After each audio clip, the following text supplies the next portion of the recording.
welcome back to my channel. This is Prepping by Faith, and today this is an episode of What's in My Prepper Pantry. It is going to be a Christmas special where I'm going to share with you the different items that you could make for your Christmas dinner based off of shelf goods, pantry staples. There are a couple items that I am including that are from the freezer that I will share with you as well in just a second. And if you guys missed the video I did on the Thanksgiving items, that I will link for you guys in the description box as well. So I'm going to start off down this end this time, and we're going to talk about the different items that you could put out for a charcuterie of sorts. So what I have here are some olives. I have a can of cranberry sauce. I have some cashews and some raisins. You can go ahead and make some sort of a trail mix out of that. Whatever nuts that you enjoy, whatever dried fruits that you enjoy, you could make something really great there. I have here some Ritz crackers. If you wanted to extend the shelf life of these, you could go ahead and vacuum seal them into a food saver bag, and that would push out that date for you so that you could pull these out of your pantry. This here is a brick of cheese that I just pulled out of my freezer. This is good for 8 months to a year, and you could just go ahead and thaw this out and slice some of those off. I have here some salami meat. This is something that my kids enjoy. This is just something that's in a Ziploc bag because we go through this quite a bit. It's in our regular rotation for their lunch meat, but this would also work really well in something like this or any other kind of lunch meat that you went ahead and froze. I would say that if you vacuum sealed that, you could probably get that to last in your freezer for about 6 months. So be thinking about that. That's even a great way to pick up lunch meat that's on sale that you want to put up for your family, as they, these prices are not getting any cheaper. So that is just a thought for you guys to sort of help stretch your budget. So this is what I have come up with for that. And then I wanted to share a couple of different options with you guys as far as the core components for your protein. So I have here a Bristol cooked ham. If you do not like ham, then I have here a Keystone. This is the shredded beef. So this is more like a roast that you could use as an option. Then for our gravy for our ham, I have here a Better Than Bouillon ham base. So you would need this and some water. You're going to need some of this minced onion, and then you would need a little bit of brown sugar to add to that. And then of course your thickening agent, which is why I have some cornstarch here. So that would make you a nice gravy for your ham.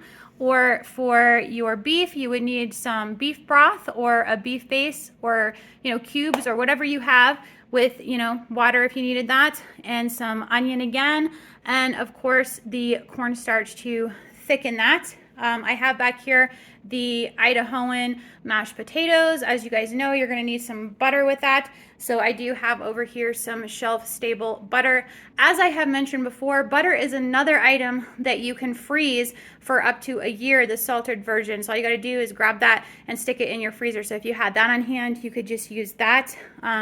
Here is just a Red Lobster Cheddar Bay biscuit mix. You would need some cheese of sorts. So like I said, if you had some of that in your freezer, you could go ahead and incorporate that in there, and the butter as well. Or you could go ahead and mix up some of your own biscuits. There are plenty of different biscuit recipes. And then if you don't like, say, mashed potatoes and gravy, because I know there are people out there that don't, I have here in au gratin. This has pretty much everything that it needs in it except for a little bit of milk. And this is not focusing well, so we have here the milk and the butter again. So that you could do. Vegetables, guys, obviously any kind of canned vegetables that you have on hand. There's so many varieties. We have the corn, we have the mixed vegetables, we have just peas or carrots or whatever it is that you enjoy. I would suggest sticking to some sort of a canned variety.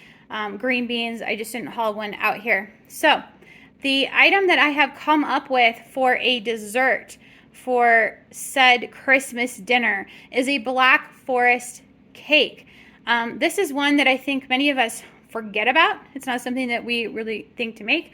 So I have here a Duncan Hines Devil's Food cake mix, and then you would need your eggs, which are over here, and your olive oil, and then I believe it takes some water, and then one of these pudding mixes. Now guys, if you haven't ever added a Jell-O pudding mix to your cake mix, you are missing out. They have so many different varieties, obviously, of the pudding. So whatever type of cake mix it is, if you haven't tried that, please go ahead and do so. It adds so much moisture to your cake mix. So you would go ahead and make yourself 2 round cakes out of this box of Devil's Food Cake, and then you would mix up your Dream Whip, which requires a little bit of that milk as well, and that is going to make you 4 cups if you use both envelopes, so that would be plenty for this. So you're going to take half of your cherries and you're going to incorporate that with some of the Dream Whip that you're going to put in the middle. Then you're going to come and frost up to the edge, and you're going to put just a tiny little edge of Dream Whip around the top of the cake, but you're not going to frost the whole cake. Then you're going to go ahead and just pour your remaining cherries all over the middle center of that cake, and then let some of that drizzle down along the edges. And that is a really easy way to make yourself a Black Forest cake. And then I did have here, this is just some vanilla. This is some that we've made ourselves. So we take some quality bourbon and then about 10, 11 of the grade A vanilla beans and stash in here. And then this needs to set for a couple of months to get that vanilla taste to come up. But this is something that you can do. This is a 16-ounce bottle. You do want a dark bottle, and you want to store it in a cool, dark, dry place. So this is how you can make your vanilla yourself if you're wanting to keep that. I have seen where people do vodka. That's a cheaper way of making this. So you can do that as well. It is not a super cheap undertaking, so it would cost you a little bit. But the good thing about it is, as you use it, you just add a little bit more of that alcohol to it. And it will last you a really, really long time. It's not something that's going to go bad. So I would, that's just a recommendation. That's why that's sitting out here. So that is what we have here, guys, for Christmas dinner. These are my ideas. I'd love to hear what you guys have to add to this conversation. Anything that you guys have come up with, go ahead and drop it down in the comments for me. I hope that you guys all have a very Merry Christmas, that you enjoy your family, the quality time that you're spending with loved ones. Hold them close. You never know how long you have or how long they have. So really enjoy one another, and remember the real reason for Christmas. We are celebrating Christ's birth, and that is most important. And also, just celebrating the spirit of generosity, being kind and loving to one another and doing what we can for one another is so important. Every moment that we have is precious. So if you guys have enjoyed this video today, please give me a like, share, and subscribe. And remember to pray, prep, and put God first. God bless.